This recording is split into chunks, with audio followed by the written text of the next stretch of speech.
Prices are rising again in a way we haven't seen for years. That's usually enough to set off groans all over. After all, inflation is one of the two ingredients of the misery index, generally regarded as an economic no-no. We've been without inflation for so long that the word itself had all but dropped from the vernacular. But its absence brought no joy.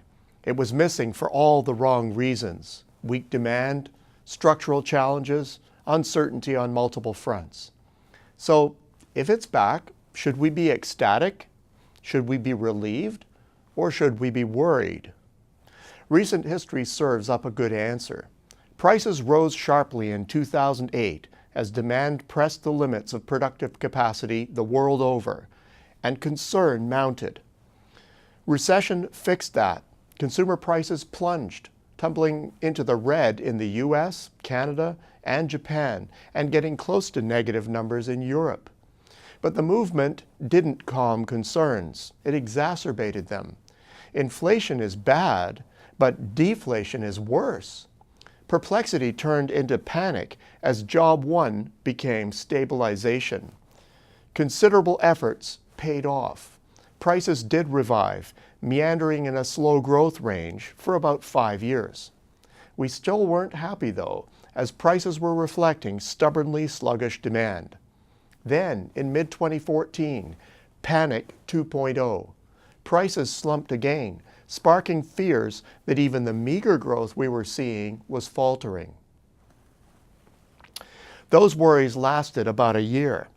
Then, in late 2015, prices found their feet again and rose, although growth was quite modest. We still weren't happy.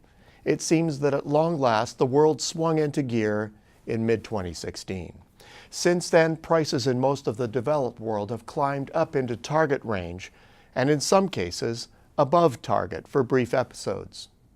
Well, are we happy yet? Not exactly. The speed of the price updraft has ignited concern that the ultra-loose monetary policy of the past 7 years will send prices skyward. Monetary authorities are all talking tightening, including plans for a balance sheet normalization that will see the mopping up of excess liquidity first by the Fed and then others in sequence. Their worry is that they'll get behind the curve. Given the lags in the monetary transmission mechanism, they need to act on inflation 12 to 18 months ahead of its onset to achieve stability. Seeing this, businesses are keen to know how to arm themselves for higher borrowing costs, and consumers, well used to cheap money by now, are concerned about the impact on their finances. The worries are well-founded. Years of subpar growth have stanched investment and hiring. Now, nascent growth is putting pressure on the tightly managed capacity in place. Broad evidence of pent-up demand suggests that there's still lots of growth coming. If anything, price pressures are going to be with us in the coming months.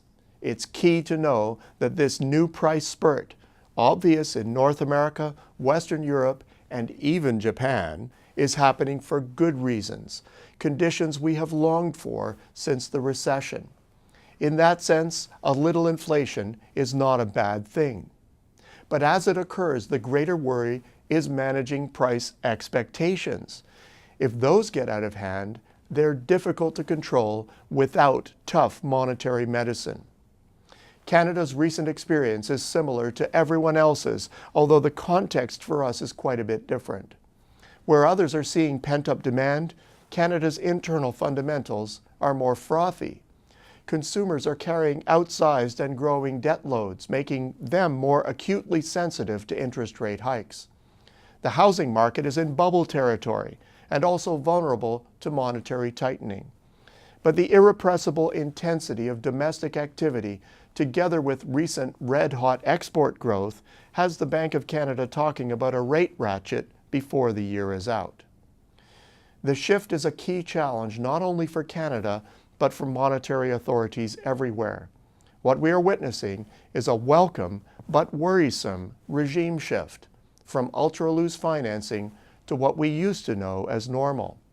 Stepwise moves are necessary to avoid disrupting growth, But choosing the appropriate tightening path is not for the faint of heart. What is clear is that there is now less uncertainty about the need to move. Even the doves are thinking they need to be faster rather than slower. The bottom line? It seems like when it comes to demand conditions, we have what we all wished for, but we're still not happy. Realizing our dreams comes with a price tag that these days seems to be changing rapidly. Buckle up for the ride. Until next week, I'm Peter Hall.